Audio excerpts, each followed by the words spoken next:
thing, which actually broke about 2 hours ago now. And David Bailey, the defensive end edge from Stanford, is visiting Texas. This kind of surprised me because I saw him transferring. Obviously, went off in my head. This is a really good football player. Will Texas be interested? And I thought to myself, that's the deepest room in our program right now is the edge room. So I didn't think so. And then today, Hayes Fawcett tweets out, hey, David Bailey is visiting Texas tomorrow. So to get a visit pretty damn soon, honestly, and then being one of only a couple schools to get a visit, I think this bodes pretty well. And I think if Texas wants this guy, they're going to get him. So what do you think about David Bailey? And then do you see this? I should say, do you think this is just adding to his strength and it's a little bit too much and he may not play that much? Or how do you see this? Yeah, I'm curious to see how it plays out. Especially we talked about it at the top of the show. Trey Moore listed at linebacker, so what's going on there? But there's a reason why, there's a reason why he's the number 10 overall. I think third best edge in the class, right? Everybody wants him. 14 and a half sacks over the last 3 years, 7 last year. So decent numbers on a really bad Stanford team. Stanford was not good at football last year. He's currently at Texas Tech, may end up visiting UCLA.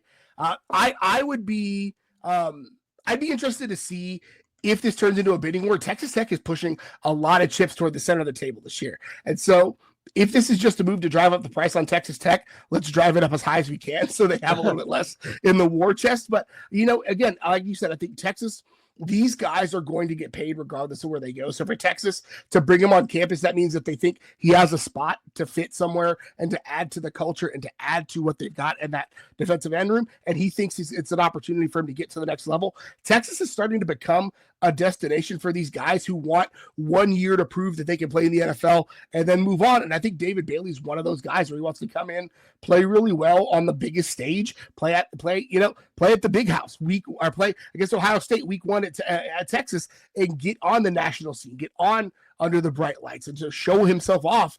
Texas is becoming that type of destination. So if Texas wants him and pushes for him, I think there's a really big opportunity there. But this is icing on the cake, right? Texas has Colin Simmons. Texas has Trey Moore. Texas has Colton Bassett. Texas has all of these players, right?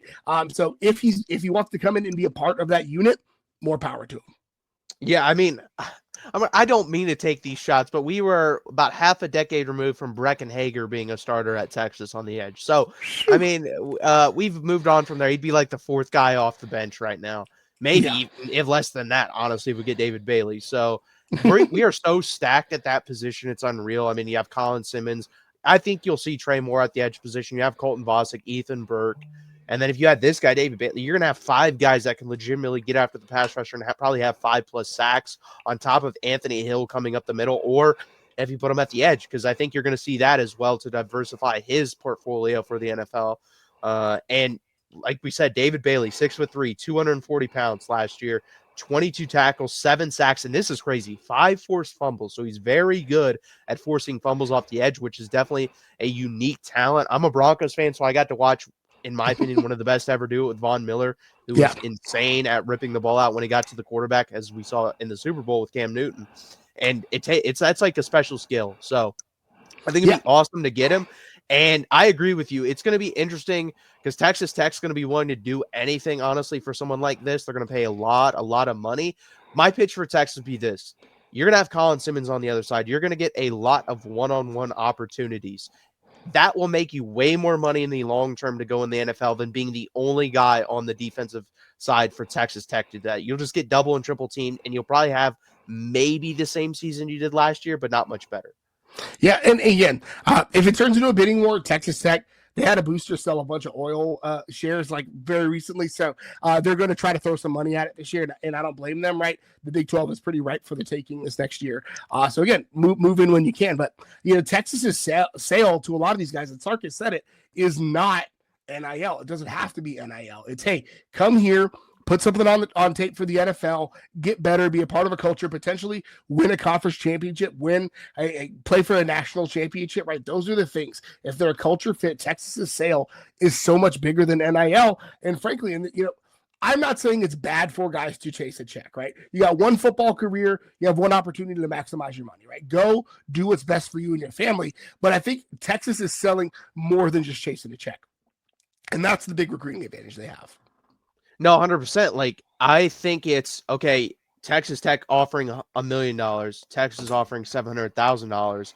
That's $300,000. If you're going to be an NFL player, that's legitimately, especially a high level NFL player, that is chump change for high level NFL players. They make that in a game. So I, that's where I am. Like, if I'm Texas, I'm saying, hey, your NFL prospects will go through the roof if you come here.